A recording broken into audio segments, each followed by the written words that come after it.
로마서 10장 17절은 복음을 전하고 또 말씀을 읽고 가르치는 일이 얼마나 중요한지를 강조할 때 흔히 인용하는 말씀입니다. 왜냐하면 이 말씀은 믿음을 갖게 해주기 때문이죠. 17절을 보겠습니다. 그러므로 믿음은 들음에서 생기고 들음은 그리스도를 전하는 말씀에서 비롯됩니다. 한 여자 선교사님이 아프가니스탄에서 사역할 때 이야기입니다. 한 1년 정도 교제해 온 언어 선생이자 이슬람교 교도인 자매에게 예수님을 전했는데 아니나 다를까 그 자매의 안색이 완전히 확 바뀌면서 그런 이야기를 할 거면 다시는 만나지 않겠다고 하는 바람에 더 이상 전도를 못했다고 합니다.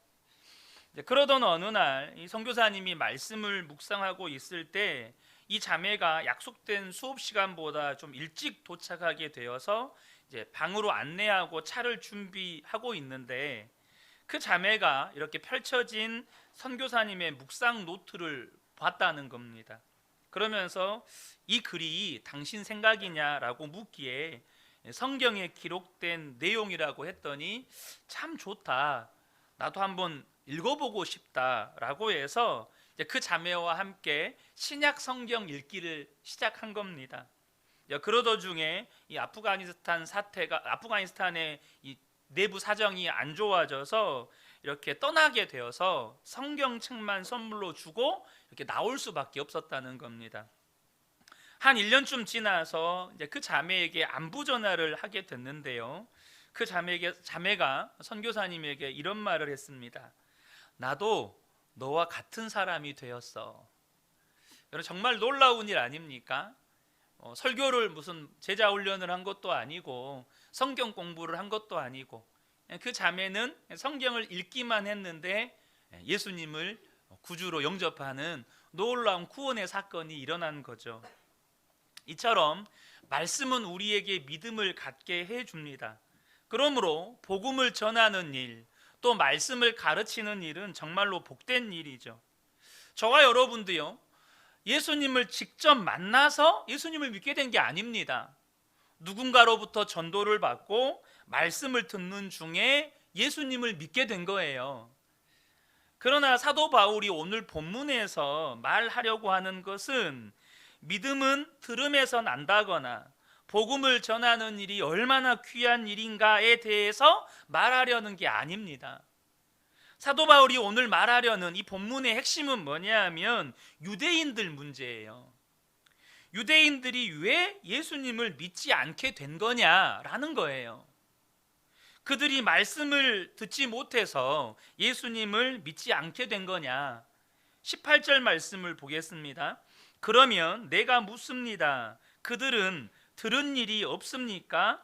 물론 그렇지 않습니다. 그러니까 유대인들은 말씀을 들은 일이 없냐는 거예요. 아니라는 거예요. 잘 아시는 것처럼 유대인들이 가지고 있는 구약 성경에도 예수 그리스도에 대한 예언의 말씀이 정확하고도 충분하게 기록이 되어 있습니다. 예수님은 어느 날 갑자기 하늘에서 뚝 떨어지듯이 오신 분이 아니고 예언의 성취이십니다. 예수님 또한 유대인의 땅, 유대 민족의 한 사람으로 오셨고 유대 땅에서 사셨고 또 거기서 천국 복음을 전하시고 하나님의 말씀을 가르치셨습니다. 여러분, 말씀이신 예수님이 유대인들에게 말씀을 가르치셨어요. 여러분, 그러면 믿음이 오직 그리스도의 말씀을 들음에서 난다면, 오직 말씀을 듣는 것이 믿음을 가지는 것의 완전 조건이라면, 여러분, 세상에서 예수님을 가장 잘 믿어야 할 사람들은 누굴까요? 그건 유대인들입니다. 그렇지 않겠습니까? 예수님을 믿는 것이, 말씀을 듣는 것이 완전 조건이라면 유대인들은 세상에서 예수님에 대한 믿음을 가장 굳건하게 가지고 있었어야 돼요. 그런데 말씀을 알고 있고 율법에 대해 그토록 열심히 있는 유대인들이 왜 예수님을 믿지 않고 배척한 것입니까? 너무 아이러니 아닙니까? 믿음이 말씀을 들으면서 나는 것이 전부라면 왜 유대인들은 믿음을 갖지 못했냐는 거예요. 사도 바울은 거기에 대해서 유대인들이 말씀에 순종하지 않았기 때문이라고 말씀합니다. 16절입니다. 그러나 모든 사람이 다 복음에 순종한 것은 아닙니다. 이사야는 주님, 우리가 전하는 소식을 누가 믿었습니까? 하고 말하였습니다. 이사야가 탄식하는 거예요. 하나님의 말씀을 그토록 전했지만 하나님의 택한 백성들이 하나님의 말씀을 안 믿는 거예요. 주님, 누가 믿었습니까? 라고 탄식하는 거예요. 유대인들은 하나님이 보내신 선지자들의 말을 믿지 않았어요. 도리어 선지자들을 핍박하고 심지어 죽이고 하나님의 말씀을 거절했습니다. 그들은 분명히 하나님의 말씀을 들었어요. 하나님의 말씀을 가지고도 있었습니다. 그러나 당신들은 하나님의 말씀에 순종했습니까? 라고 질문을 하면 유대인들은 입이 10개라도 할 말이 없는 거예요. 그렇지 않습니까? 하나님의 말씀의 대언자인 선지자들을 통해서 전해진 어떤 말씀도 그들은 수용하지 않고 도리어 그들을 잡아 죽이고 하나님의 말씀을 거절하고 우상 앞에 절했어요. 그런데 예수 그리스도의 복음도 똑같다는 거예요. 유대 민족이 예수 그리스도께서 전한 이 복음의 말씀을 알았을까요? 몰랐을까요? 알죠. 예수님께서 3년 동안 이 유대 땅에서 복음을 그렇게 열심히 선포하고 가르치셨으니까. 하지만 왜 그들이 그 말씀이 믿어지지 않았을까요? 말씀에 순종하지 않았기 때문입니다. 히브리서 4장 2절입니다. 그들과 같이 우리도 복음 전함을 받은 자이나 들은 바 그 말씀이 그들에게 유익하지 못한 것은 듣는 자가 믿음과 결부시키지 아니함이라. 왜 들은 그 말씀이 그들에게 삶의 실제가 되지 못했을까요?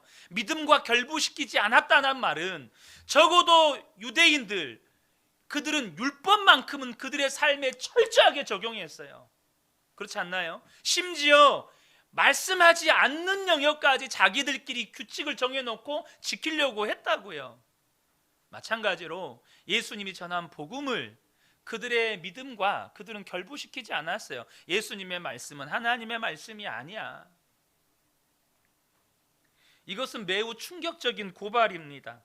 그래서 하나님께서 유대인들의 마음에 질투와 분노를 일으키시려고 이방인들이 먼저 복음을 받아들이도록 하셨다는 거예요.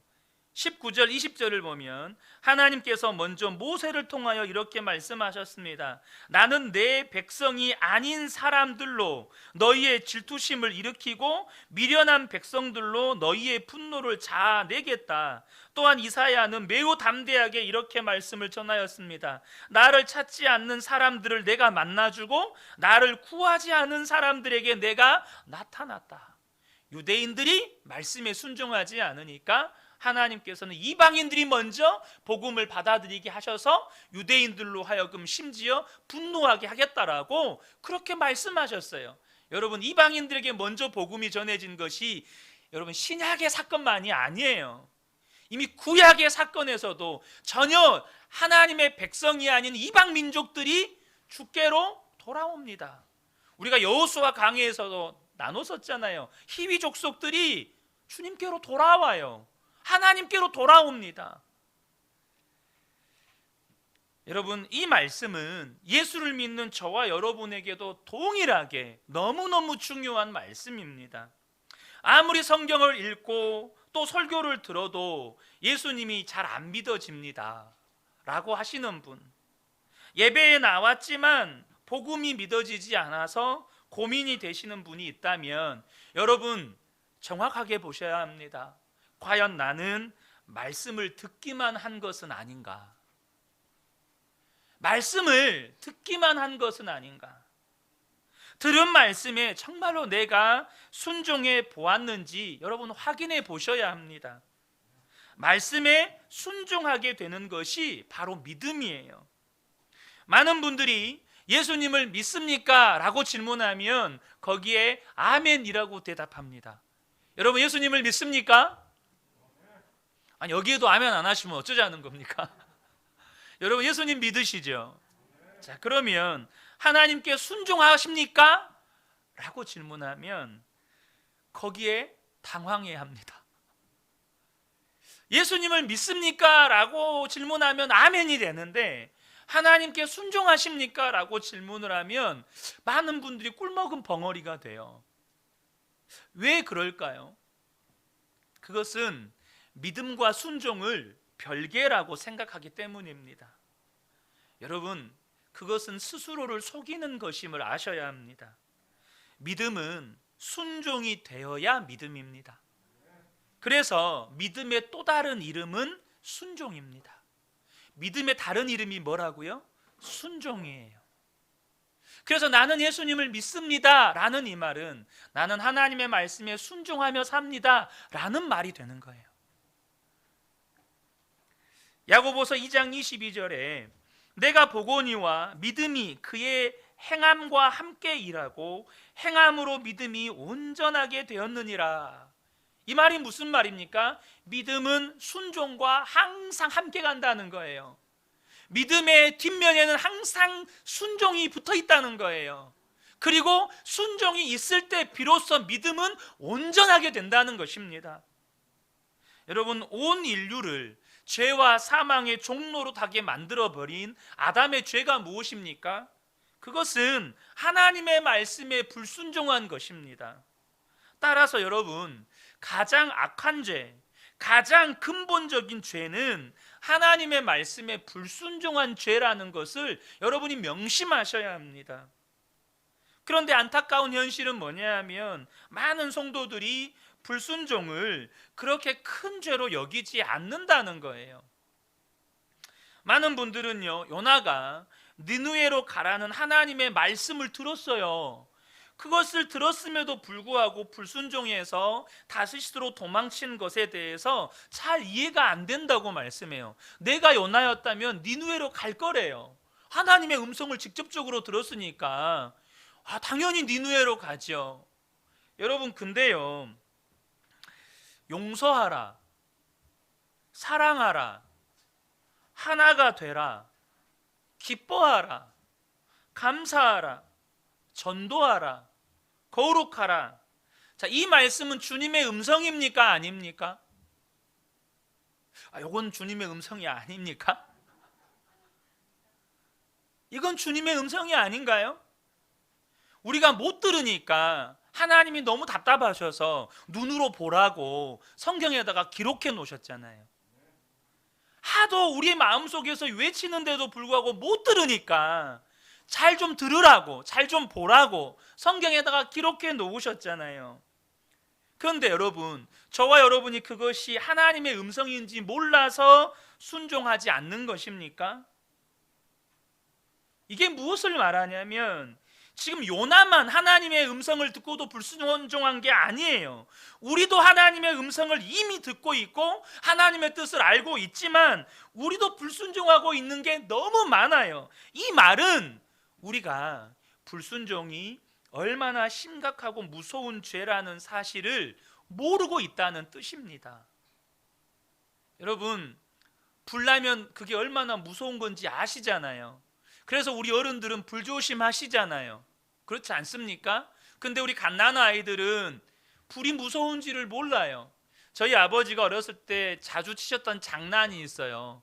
조카들을 예뻐하는데 그 예뻐하는 표현이 조금 과격하셨어요. 그게 뭐였냐면 이제 막 2살 막 이제 기어다니고 막 1살 2살 되는 조카들 앞에 라이터 불을 켜시는 거예요. 라이터 불을 딱 켜시는 거예요. 그럼 아이들은 이게 화났고 막 이렇게 반짝반짝 비치니까 막 다가오는 거죠, 만지려고. 애들은 그게 뜨거운지를 몰라요. 근데 여러분, 어쩌면 너무나도 많은 성도들이 어린아이가 불이 뜨거운지를 모르는 것처럼 불순종이 무섭다는 걸 몰라요. 그러니까 아무렇지도 않게 불순종하고 살면서 자신이 죄를 짓고 있다는 의식조차 없어요. 전혀 그런 마음조차 없어요. 이게 무서운 거예요. 제가 사울의 예를 들면서 말씀을 드렸죠. 불순종보다 무서운 건 자신이 불순종했음에도 불구하고 불순종했다는 사실을 알지 못하는 영적인 무감각이 더 무서운 거예요. 내가 병에 걸렸다는 걸 알면 병원에 가서 치료받으면 되는데 본인이 병을 가지고 있으면서도 병 걸렸다는 걸 모르니까 어떻게 돼요? 죽어가는 거예요. 우리의 본성이 완악하다는 증거 가운데 하나가 순종은 답답하고 어렵고 나를 구속하는 일이고 불순종은 나를 자유롭게 한다라고 생각하는 것입니다. 그래서 많은 분들이 순종을 부담스러워해요. 반대로 불순종은 해피, 프리덤, 불순종은 나를 자유롭게 한다고 생각을 합니다. 근데 여러분, 이게요 가장 심한 착각 중에 착각이에요. 우리가 그렇게 여기는 것은 우리 속에 불순종의 영이 역사하고 있기 때문입니다. 성경은 분명히 불순종의 아들들 가운데 역사하는 영이 세상 풍조로 사람들 속에서 역사하고 있다고 말씀해요. 에베소서 2장 2절에 보면 그때의 너희는 그 가운데서 행하여 이 세상 풍조를 따르고 공중의 권세 잡은 자를 따랐으니 곧 지금의 불순종의 아들들 가운데서 역사하는 영이라. 그래서 사람들이요 이 불순종의 영에 사로잡히거나 그 역사에 휩쓸리게 되면 나타나는 현상이 뭐냐면 세상 풍조를 따라간다는 거예요. 좀 더 쉽게 이야기하면 내 마음과 내 생각이 원하고 즐거워하고 기뻐하는 것을 편애하고 하나님의 말씀대로 사는 건 불편해한다는 겁니다. 그런데 여러분, 그거 아십니까? 여러분, 성령으로 충만해지잖아요. 이것과 완전히 반대로 믿어져요. 순종하는 삶이 편하고 쉬워요. 순종하는 삶이 안전하고 자유로워요. 반면에 불순종하게 됐을 때 그렇게 고통스러울 수가 없어요. 나를 끝없이 실패와 좌절과 공허함 속에 살게 한다는 것을 성령 충만하면 분명하게 알아요. 언더우드 선교사님이 한국에 와서 복음을 전할 때 제일 마음 아팠던 거, 제일 답답했던 거, 그들이 죄 가운데 있고 그들이 지옥 들어가고 있다고 말씀을 전해도, 복음을 전해도 도리어 그렇게 전하면 화를 내요. 본인들이 어둠에 사로잡혀 있고 마귀에 사로잡혀 있다는 걸 몰라요. 이게 언더우드 선교사님의 가장 마음 아픈 일이었어요. 사랑하는 성도 여러분, 여러분은 지금 성령 충만하십니까? 여러분, 내가 성령 충만한지 그렇지 않은지를 알려면 순종과 불순종에 대한 나의 생각이 어떠한지를 보면 알 수 있습니다. 여러분, 불순종의 영은요 자기 마음대로 하고 싶도록 만드는 영입니다. 사사기 21장 2절에 보면 그때 이스라엘 사람들에게는 왕이 없었습니다. 그래서 사람들마다 자기가 하고 싶은 대로 했습니다. 불순종의 영은요 우리 마음대로 하고 싶게 만들어버리는 영이라는 거예요. 그런데 여러분, 그것이 우리의 인생을 망하게 한다는 것을 아셔야 합니다. 자녀들을 망하게 만드는 첫 번째 이유, 부모가 자녀를 자기 마음대로 빚어가려고 했기 때문에. 여러분, 그거예요. 우리 인생이 망하는 가장 첫 번째 이유, 내가 내 마음대로 살려고 하기 때문에. 누가복음 16장에 부자와 거지 나사로의 이야기가 나옵니다. 부자가 죽어서 지옥에 가서 정말로 엄청난 이 말할 수 없는 고통 속에서 있다가 아브라함을 보고 간곡하게 부탁을 하죠. 나사로를 자신의 형제들에게 보내서 그 형제들만이라도 자신이 당하는 이 지옥 고통을 당하지 않도록 해달라는 것이었습니다. 적어도 죽었던 나사로가 살아나서 그들에게 하나님의 말씀을 전하게 되면 회개하고 예수님을 믿게 되지 않겠느냐라는 것이죠. 이 부자가 기대했던 건 죽은 사람이 살아나면이라고 하는 기적이었습니다. 그런데 아브라함은 그것을 거절합니다. 아니, 그럴 수가 없었어요. 그리고 하는 말이 뭐냐면 그들에게 모세와 선지자들이 있으니 그들의 말을 들으면 된다는 것입니다. 만일 그 말을 듣지 않는다면 죽은 자가 살아나는 기적을 보아도 절대 그들은 믿지 않을 거라는 거죠. 여러분, 어떤 분들은 이 말씀이 이해되지 않을 수 있습니다. 아니, 죽은 사람이 살아나서 천국과 지옥이 분명히 있다고 한다면 다들 깨닫고 돌아오지 않겠습니까? 여러분, 그렇지가 않아요. 여러분, 우리 많은 그 간증 사역자들 중에 실제로 심지어 신학교 교수님들 중에도 유명한 우리나라 최고 보수 신학교인에서 유명한 교수님조차도 천국과 지옥을 보고 오셨어요. 그래서 그 교수님이 천국과 지옥을 이렇게 간증으로 증거하면서 예수님 똑바로 믿으라고 이렇게 사역하시는 신학교 교수님이자 목사님도 계세요. 여러분, 그 간증을 들으면 불신자들이 다 예수님 믿습니까? 그러든가요? 그렇지 않아요.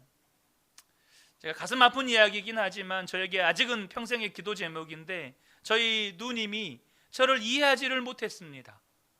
목회자의 길을 가는 것에 대해서 이해하지 못했어요. 그리고 그것으로 인해서 저희 누님과 제가 완전히 등을 지게 됐습니다. 지금도 그 상태입니다. 한 번은 이제 제가 목회자의 길을 걷고 나서 이 갈등이 한번 폭발한 적이 있는데, 제가 누님 앞에 가서 제가 이 길을 걸어갈 수밖에 없는 이유에 대해서 울면서 고백했습니다. 하나님이 나를 만나 주셨고, 하나님이 나를 부르셨고, 하나님께서 나를 인도하신 이 주의 종의 길에 내가 갈 수밖에 없다고. 근데 저희 누님의 결론이 무엇이었는지 아십니까?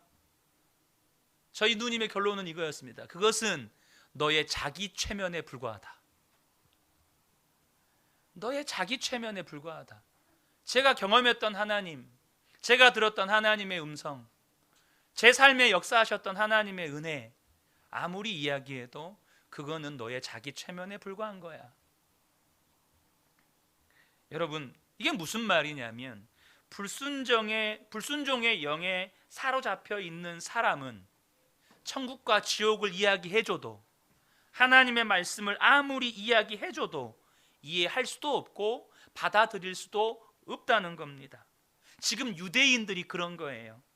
분명 그들은 하나님의 말씀을 가지고 있었고, 그 말씀 가운데 예수 그리스도에 대한 예언이 있었고, 그 예언은 분명하게 성취되었음에도 불구하고, 심지어 그 예언이 성취되었다고 하나님 예수님께서 기사와 표적으로 그들의 눈앞에 보여주었음에도 불구하고 도리어 그들은 무엇을 두려워했습니까? 예수님의 명성이 높아지고 인기가 높아지는 걸 두려워해서 어떻게든 죽여야겠다, 이 생각으로 똘똘 뭉쳐 있었습니다.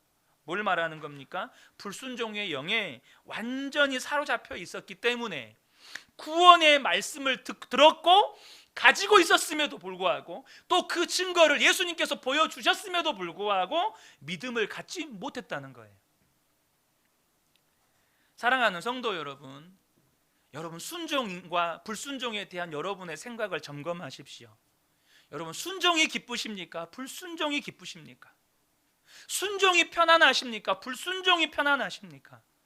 그럼 정확하게 보셔야 돼요. 지난주에도 말씀을 드렸지만 믿음의 핵심은 예수님이 나와 함께 계시기 때문에 나와 함께 계신 예수님을 믿고 그 예수님과 기쁨으로 동행하는 것이 믿음의 핵심이라고 말씀을 드렸습니다. 주님은 십자가에서 죽으셨을 뿐만 아니라 지금 나와 함께 계십니다. 그래서 예수님을 믿는다는 건 예수님과 함께 사는 거예요. 그런데 예수님과 동행하면서 살려면 반드시 순종이 전제되어야 합니다. 요한복음 14장 21절에 나의 계명을 지키는 자라야 나를 사랑하는 자니, 나를 사랑하는 자는 내 아버지께 사랑을 받을 것이요 나도 그를 사랑하여 그에게 나를 나타내리라. 누구에게 하나님이 나타나십니까? 누구에게 예수 그리스도가 드러나십니까? 주의 계명을 지키는 자에게 주님은 주님을 나타내십니다. 여러분, 주님과 동행하려면 반드시 전제되어야 되는 것이 주의 계명에 순종하며 사는 거예요. 그래서 우리가 주의 말씀을 듣기만 하고 순종하지 않으면 주님은 우리 안에서 우십니다. 왜요? 우리가 순종하지 않으면 주님이 나와 함께 하심을 나타내실 수가 없어요. 내 삶에 하나님의 영광을 나타내실 수가 없어요. 문제는 예수를 믿은 성도들이 순종에는 관심이 없고 그 마음이 콩밭에 있는 경우가 많아요. 그러자 예수께서 우셨다라는 글이 있습니다. 누가 썼는지는 알 수 없는데요. 그때 예수께서 제자들을 산으로 데리고 올라가 곁에 둘러 앉히시고 이렇게 가르치셨다. 마음이 가난한 사람은 행복하다. 하늘나라가 그들의 것이다. 온유한 사람은 행복하다. 슬퍼하는 사람은 행복하다. 자비를 베푸는 사람은 행복하다. 옳은 일에 줄인 사람은 행복하다. 박해받는 사람은 행복하다. 고통받는 사람은 행복하다. 하늘나라에서의 보상이 크니 기뻐하고 즐거워하라. 그러자 시몬 베드로가 말했다. 이 말씀을 글로 적어놓고 싶습니다. 그리고 안드레가 말했다. 이 말씀을 외워야 하지 않을까요? 그러자 야고보가 말했다. 그걸 가지고 우리끼리 시험쳐 보겠습니다. 빌립보가 말했다. 이 말씀을 더 자세히 알 수 있는 참고 서적이 있습니까? 그리고 바돌로메가 말했다. 이 말씀을 다른 사람에게 전해줘야 할까요? 그러자 요한이 말했다. 다른 제자들에게 이런 걸 알려줄 필요가 있을까요? 그러자 마태가 말했다. 이제 하실 말씀이 다 끝나셨나요? 그리고 유다가 말했다. 이 말씀이 현실과 어떤 관계가 있는 걸까요? 그리고 그 자리에 참석했던 바리새인 하나는 예수님에게 앞으로 하실 수업 계획서를 달라고 요청하면서 그 가르침의 최종 목표가 무엇이냐고 물었다. 그러자 예수께서는 우셨다. 방금 읽어드렸던 이 글에서처럼 성도들마다 말씀에 대한 관심이 다양할 수 있습니다. 여러분, 근데요, 주님이 저와 여러분에게 정말로 원하는 건 말씀을 들었다면 그 말씀에 순종하는 것입니다.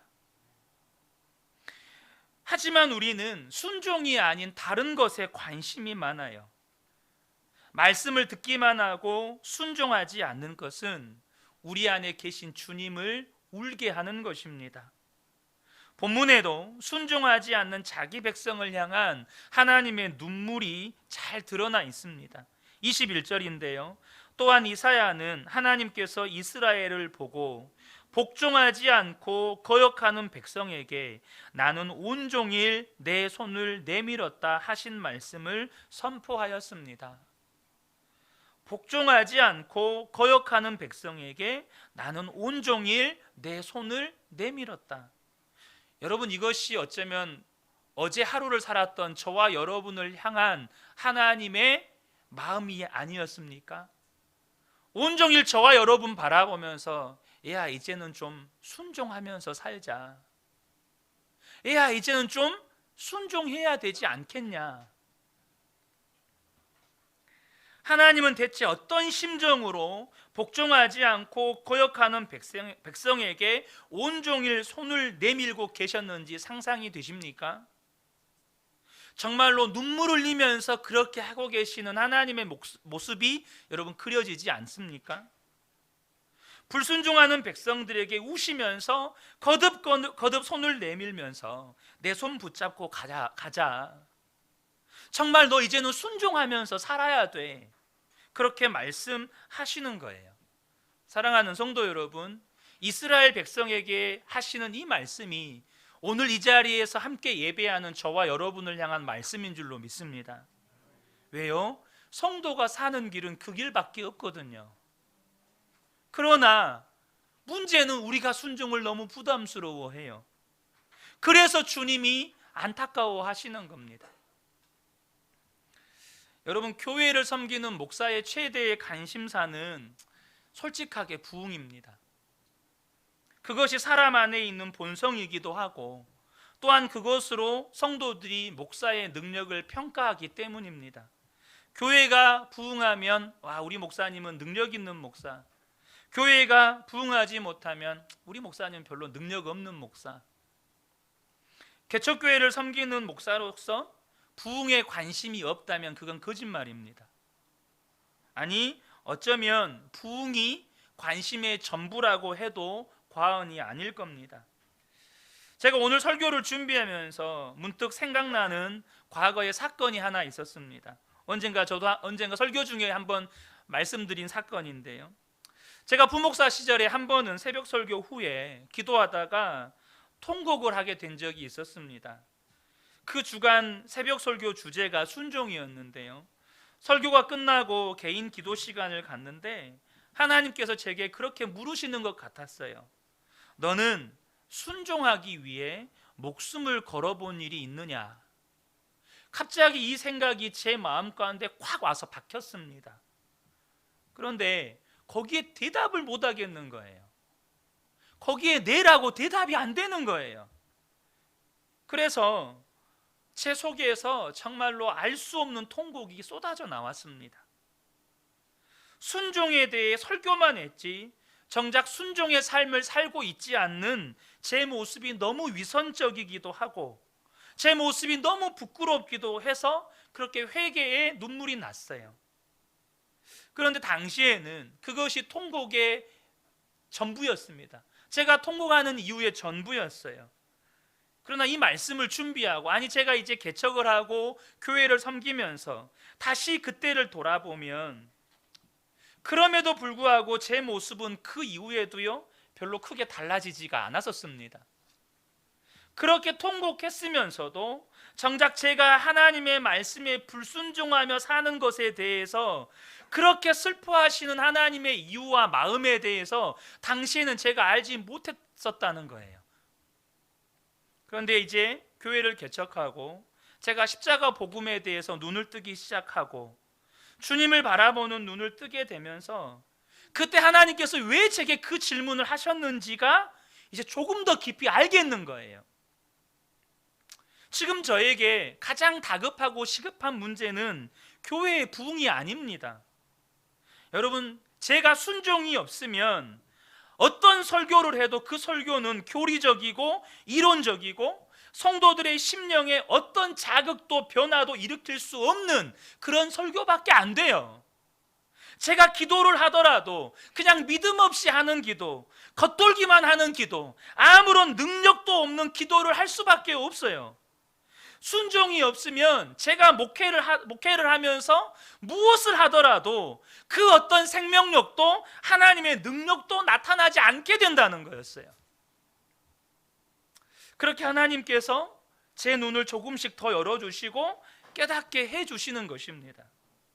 여러분, 어렵고 힘들어도 하나님의 말씀에 순종하고 있다면 그게 성공입니다. 제가 할 일은 전도를 많이 해서 우리 성도님들에게 날마다 전도 강조하고 전도를 시켜서 교회를 부흥시키는 것도 아니고 어떤 사역이나 프로그램을 잘 만들어서 성도님들을 잘 양육시키는 것도 아니고 제가 정말로 집중해야 될 것은 하나님의 말씀에 순종만 하는 것입니다. 제가 할 일은 오직 하나님의 말씀에 순종만 하며 사는 거예요. 그러면 나머지는 하나님이 하시는 겁니다. 때로 우리는 선한 일은 다 하나님의 뜻이고 선한 일을 하면 하나님이 기뻐하실 거라고 생각해요. 하지만 자기 몸을 불사르게 내줄지라도 그것이 사랑이 아닐 수 있듯이 선한 일이라고 해도 하나님의 뜻이 아니라 자기 고집이고 자기 열심일 수 있습니다. 아브라함에게 계획이 있었습니다. 그게 뭐죠? 이스마엘을 낳아서 후손을 이으려는 것이었어요. 그 계획이 나쁜 계획입니까? 나쁜 계획은 아니죠. 하지만 그것으로 인해서 지금 인류가 겪고 있는 고통은 이루 말할 수 없는 겁니다. 사람의 계획이 선해 보여도 그것이 하나님께 온전히 순종하는 것이 아닐 수 있어요.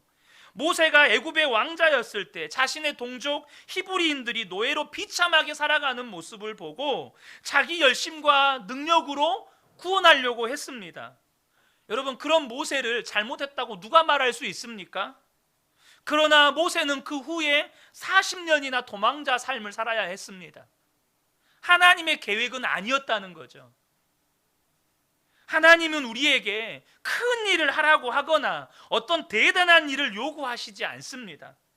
하나님은 우리가 하나님을 위해서 어떤 선한 일을 하기 원하시는 게 아니고 오직 순종의 삶을 살라는 것이에요.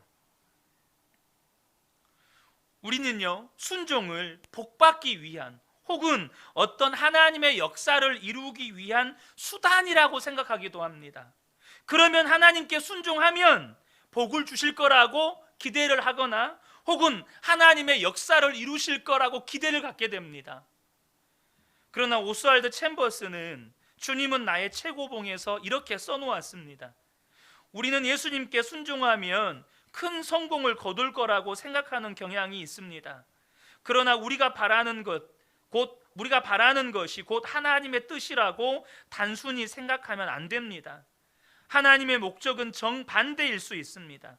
우리는 하나님께 우리가 소원하는 어떤 특별한 목적을 이루어 주실 것이라고 생각합니다. 하지만 특별한 목적을 달성하는 것은 그저 부수적인 일일 뿐입니다. 우리가 과정이라고 부르는 것을 하나님은 목적이라고 부르십니다.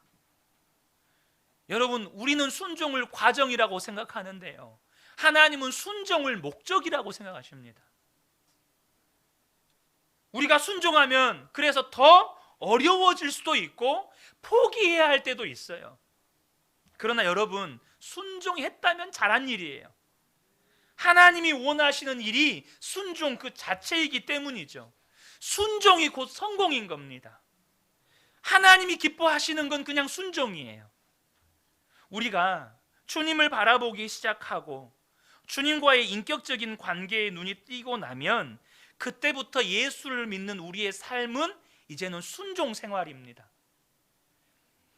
제가 예수 동행일기를 쓰고 나서 얻게 된 유익 가운데 하나가 순종이 쉬워졌다는 겁니다. 주님과 동행하면 우리의 삶이 바뀌기 때문이죠. 그러므로 여러분이 예수 믿는 것이 진짜라면 다음 두 가지 질문에 대해서 대답이 되셔야 됩니다. 첫 번째, 어디든지 주님을 따라갈 수 있는가? 두 번째, 하나님의 뜻이라면 목숨까지도 버릴 각오가 되어 있는가? 이 질문에 대답할 수 있어야 진짜 믿음이 있는 사람입니다. 우리가 이 질문이 부담스러운 것은 평소 순종의 삶을 살지 못했기 때문입니다. 순종의 기쁨을 경험해 보지 못했기 때문이에요. 예수님께서 십자가를 지시기 전에 겟세마네에서 이렇게 기도하셨습니다. 마태복음 26장 39절에 나의 원대로 마시고 아버지의 원대로 하옵소서. 이것이 저와 여러분의 기도가 되셔야 합니다. 아무것도 구한 것이 없는 것 같지만 사실 이 기도가 가장 강력한 역사를 일으키는 기도입니다. 반드시 주님이 함께하는 삶을 살게 돼요. 자신은 물론이고 가정과 교회와 일터를 살려냅니다. 그러므로 저와 여러분이 이제 이 기도로 사셔야 합니다. 가정에서도 교회에서도 직장에서도 우리의 기도는 오직 하나예요. 주님, 나의 원대로 마시고 주님의 원대로 하십시오. 아버지의 뜻대로 하십시오. 그러면 우리 인생 가운데 믿음의 삶이 무엇인지 그대로 드러나게 돼요. 하나님께서 반드시 우리와 함께 하신다는 것을 알게 되고 우리가 나아갈 길을 깨닫게 되고 우리의 인생 가운데 구원이 무엇인지 하나님이 경험하게 해 주십니다. 주님이 역사하시는 인생이 되는 것이에요. 우리 모든 성도님들께 이 은혜가 충만하게 임하시기를 예수님의 이름으로 축복합니다.